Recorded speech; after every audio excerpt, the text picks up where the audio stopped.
All right, from cricket now, we're heading across to football, and reigning CONCACAF Caribbean Cup and rent nephew Jamaica Premier League champions Cavalier produced a dogged display, but were ultimately beaten 2-0 by Inter Miami in their CONCACAF Champions League round of 16 first leg battle at Chase Stadium in Fort Lauderdale, Florida.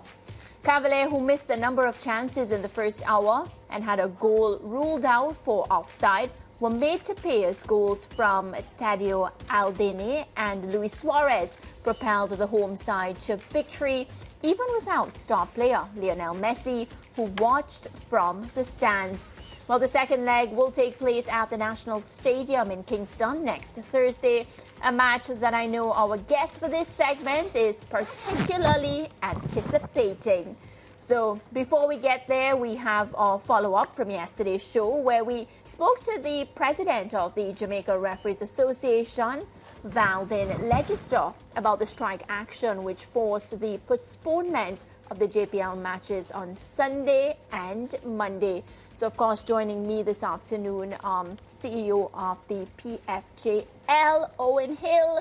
So good that you could join us in studio, this time to talk about that strike action that took place on the weekend. Of course, lovers of the game, very disappointed. We spoke to the president on the show yesterday, and you know, one of the issues, and I think I'm just going to get right to it, he spoke about is the fact that the monies, Owen, were owed for quite some time. And then, you know, he felt as if only after, and he doesn't want to call it a strike action, let me say that. Correct. They just didn't have the money to show up for work. They got the money, so talk to me about that. Yeah, well, all right, so it's a packed intro just now. Yeah, a lot. The truth is, thanks for the opportunity to even have this conversation. As was mentioned, it's not necessarily a strike action. The actual communication spoke to the unavailability of the referees, and again, for that, we're deeply saddened. We're sorry, I must tell you that, for not having our regular programming, football as it's currently known on a Sunday and a Monday. And the situation as it currently stands, while I don't want to delve too much into it because a lot of nuances exist within the whole thing, I'm here to also say that, you know, that shouldn't have happened, and again, systems are going to be put in place going forward to make sure that that doesn't happen. But why were their systems not in place in the first place? Because, I mean, why did it have to get to this? Because I know that, you know, JPL action is something that everybody tunes into. We also carry it on our channel. So, you know, people are tuning in, especially when you love a match your team is playing. So why did it have to get to this point? Yeah, well, we would have hoped that it wouldn't have gotten to this point. So it's not because there isn't clear lines of communication between ourselves, the Referee Association, the Jamaica Football Federation. It's an entire stakeholder engagement process. So the lines of communication, Mara, is pretty much open. I mean, it's an unfortunate chain of events. I would say it's, you know, breakdown in a lot of things. It's not just one thing, I can tell you that much. Suffice to say, we are happy that we're over the hurdle because, again, you know, we've hit a blip. Literally, we've hit a blip, and the reason for that is varied. It's external in a lot of instances. Sometimes it's also internal. So having those factors coming together, I think, you know, that situation culminated in that experience, which is not something we're happy about. I'm definitely not happy about that because I know that it takes away from what the mission of the organization is.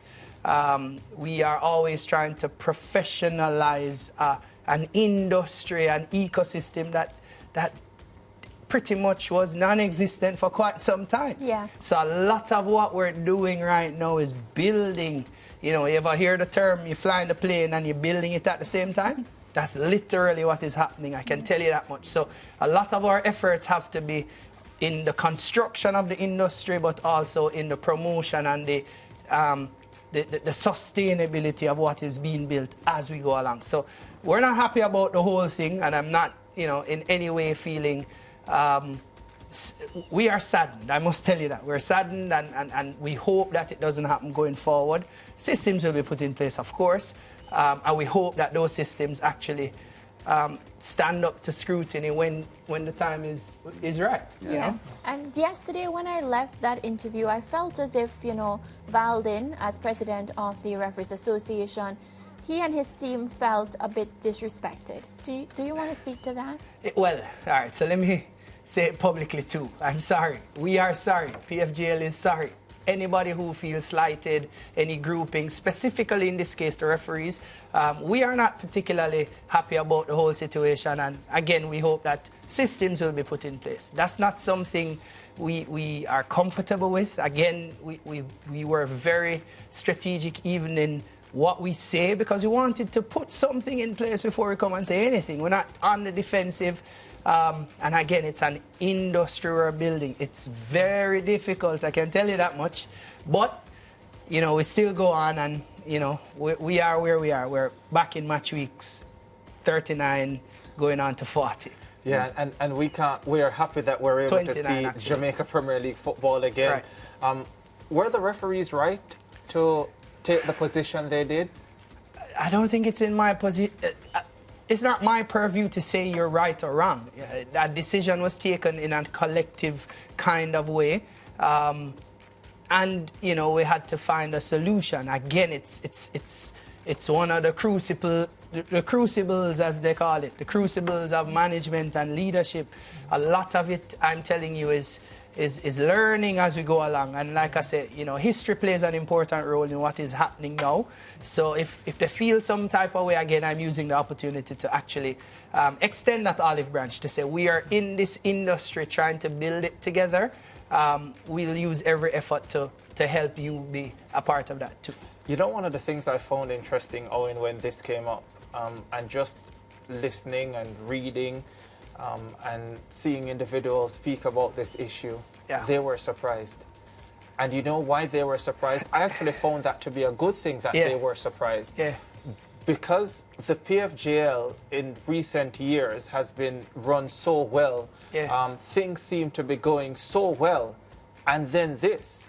It took everybody by surprise. And so the question, how? And that's a good question. That's a real question. And we're not... I'm happy that people are of the view that we're hitting some indicators because, again, well is relative to how you feel on any given moment. We don't want that. We're saying we're building something from scratch, from ground up. A lot of our comparisons are made with industries that are built 20, 30 years with investors and support systems in place that is way bigger than us. So is the PFGL cash-strapped? Are you struggling? I'm not going to say that because that's not something that I believe we are cash-strapped. We're not. Again, the business operates based on cash flow, like every other business. And, in some instances, you don't hit cash flow. But it's not that it's cash-strapped. We have people who have committed over X amount of years in the product, believing it. You are one such committed believer in the product. So I'm saying, I'm not going to be here saying that. I'm saying we're building it. Some days you're going to see the light at the end of the tunnel. Some days it's going to look dark. But the point is we're going forward together. And I believe that's something I need to reiterate because the industry requires building. And that's the realities. Now, we can go into the conversations about what does it look like financially. We're looking at at least $300 million project every year just to make sure that referees are compensated, players are provided with enough insurance, fields are developed, and those are things that you put in place, and that's not that can't just come from sponsorship. Are the clubs coping, Owen? Because we've seen at Premier League where clubs have struggled to retain their project and their clubs. Can you comment on the status? Just to follow up on Ricardo's question about the financial struggles that you face. It's a very good question. Again, football is big business. So I will tell you that a lot of the clubs right now have it difficult in outfitting their organization to the standards by which we're compared and expected to be. That's really what it is. So I'm saying, if you're in a little corner league here and there, you're fine. But we're talking about a professional industry, I tell you, no less than 30 million per club. And we have 14 of them. No less than about 20 million for the referees alone. So when you look at the gamut of expenditure, and we're saying, where do we get these resources from? How do we manage these resources? How do we make sure that we continue throughout? That's the balancing act. But we are happy that we have that role, and we're saying until we just keep plugging at it, we keep plugging at it. The PFJL would have been on record, Owen, as not really supporting a 14-team league and felt more in command of a 10 or a 12-team league, but the JFF pressed for 14 teams. And it appears to me, from where I sit, to be part of your struggles. Yeah, it's what we're saying in ideal terms. You talk about, you know, an optimistic view, you're talking about a realistic view. We know what it takes just to run a professional tiered competition. And I'm saying, yes, we can run a competition and the standards are low, but is that really what we want? We are saying we're elevating the standards. Drag people kicking and screaming, hoping that people will buy into the vision as well as they've done so far. And as we go along, knowing that it's not going to be smooth, it's definitely not going to be easy, but as the challenges are coming, you deal with them as we go along. So it's not that the money was just right there sitting in a you know, escrow or something. That's not the case. I'm telling you, that wasn't the case. It was, we have a crisis. What do you do in a crisis? You find a solution. You find a solution. And that's what we did. Here, is it a situation, and I know you don't want to say that you are cash-strapped, and that is okay. Is it a situation where the monies promised are just not coming in as quickly as you would like them to be coming in, and that is impacting your ability to deal with some of the day-to-day operations of the league? The way to answer that question, Ricardo, is it's no different from any other business that exists. So I'm not trying to, you know, create this scenario where, oh, you know, the sporting industry. No, I'm saying this is how businesses are. And when you're trying to build a business, there are some days that you're going to have a lot of flows, and then there are other days that it's going to be tough. When we hit that tough patch, what do we do? And I'm saying this is just a tough patch. The challenge we're having now is not to look back, is how do we go forward? What do we do from now till the end of the season? How do we make sure that our number one product stays number one? We have the playoff coming up. We have a lot of these guys who want to get opportunities being showcased. That's the focus. Yeah. To make sure that happens, all while servicing the league itself. Yeah, the difference is, Owen, I get paid every 24th of the month. Yeah. And I don't go 3 months without seeing salary. You know, yes. Yeah, in the bank account. And that's true. And I'm not saying that that's what happened in this case. That's definitely not what happened. But I'm not trying to delve into the mechanics of what happened. I'm saying the system that is required is building something that it's difficult first, and then secondly, you need all the support necessary in order to make sure it works. Because if you think about it, like I said, 300 million, even if you're basic in any kind of math, you'll understand that that's not something you just go outside and find. You know what I'm picking up here, Owen? Yeah. I'm picking up that, you know, Owen Hill is the CEO who does not want to sell a sob story, who does not want to sell a sorry story. I'm not. And I'm definitely that person. I'm saying we are sorry for this situation. And that's real. Yeah. Because, again, once the decision was taken, once we got the understanding that we're going to be in this position, everybody got to working on the phones, like to the point where, you know, it felt like a mission impossible kind of thing. But the realities are all groups must be on deck, and that's really what happened. A good sense, I would say, prevailed. I'm not selling you a sad story. What I'm saying is we have a top product. We want to make sure that we build it properly, sustainably. We want to professionalize it, and we will do everything that it takes to get it to that position. Some days you're going to have wins. Some days you might have losses. The truth is, we're packaging all of that and saying, we're still going forward because forward is where we need to go. Yeah. Will you consider last night a win for the Jamaica Premier League? Even though Inter Miami won the game, Cavalier, I thought, won the hearts of any neutral spectator watching the game. Trust me, Lance. I mean, I was sitting watching it and I was overjoyed.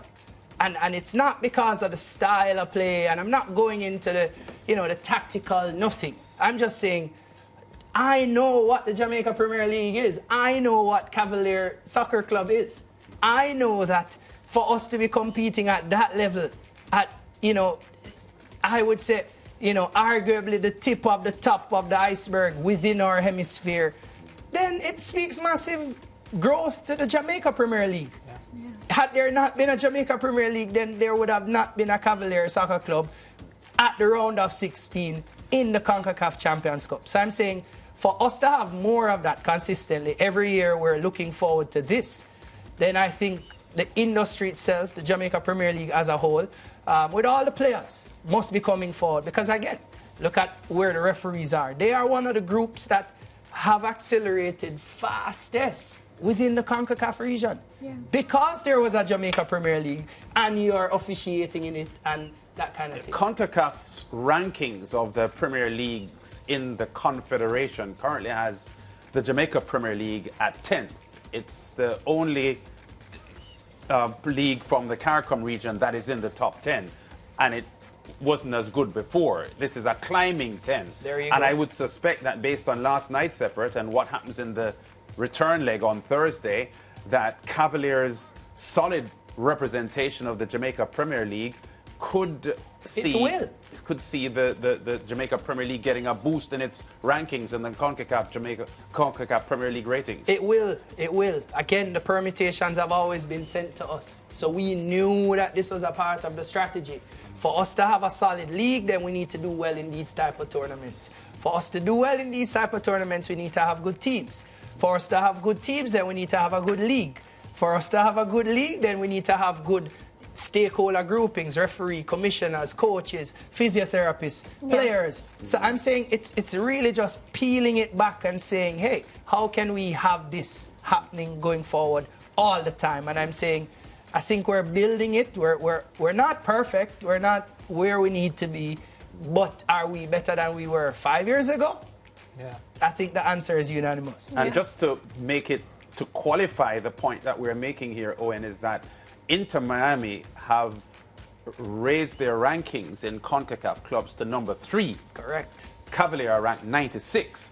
So the competitive game that we saw last night, where Inter Miami were constantly put under pressure by a young, vibrant and energetic and well-coached Cavalier team, tells you that the gap between the Caribbean club teams, led by Cavalier and Cibao FC from the Dominican Republic and so on, may not be too far from the MLS and the Mexican League teams. Let me tell you, I had an epiphany this morning. I literally, I had an epiphany this morning. I was thinking, I was like, whoa, just imagine if, and I'm going to use Mr. Speed, Rudolph, in this context. I'm like, just imagine if Speed was coaching at like Inter Miami for 5 years. Yeah. What type of organization it would be, because we see him doing masterful things with the team itself, that we're talking about very, very skeleton type budget and just making it work. Like, so just imagine if you're in an organization with all of the resources available to you that you're able to put on a performance. These are some boys who, from Mountain View, from Jamaica, who don't have a proper feel for them home, who get up every day and represent Jamaica at the highest level. Yeah. And how do you feel next week will go? I'm hopeful. I think we'll have a nice crowd support just for the purposes of where we are. Again, luckily for us, Inter Miami comes with Messi, or Messi comes with Inter Miami some way, some shape or form. So, we can go out there and market. And I'm saying, anybody who is watching, make sure you support, because this is a win for Jamaica. When the players are being exposed, I hope from that conversation, at least 4 or 5 of those Cavalier players will not be playing in the Premier League next year. Free up some space for some other young youth who want opportunity. Yeah. Use these as stepping stone, and I think we're onto something good. Yes, we've hit a bad patch, yes, it has been tough, but that's what champions are really made of. Yeah, and a small bad patch, hopefully. Before you took over as CEO of the PFJL, you were a top analyst on television in the Jamaica Premier League itself. So I want you to take off your central defender for and a central defender for UWI in the league as well. So I want you for a minute or two to take off your PFJL hat and put on your analyst hat. And talk me through that disallowed goal, because a lot of individuals are still wondering why was that goal disallowed, and you know how it is in the Caribbean, certainly in Jamaica, where people are saying Cavalier got robbed. Yeah, I mean, you're asking me to be analyst extraordinaire. We have gone into the age of video technology to make reviews. I heard a post-game interview with Speed, and he said it right. You know, when you have these kinds of video technology, then you ought not to make a bad decision because you have the opportunity to review, etc. I think the review took a little longer than normal because they were trying to get it really right.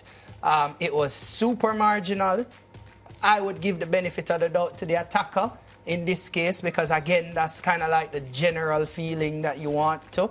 But again, I keep saying these are some reggae boys from Mountain View, them shoulder fling.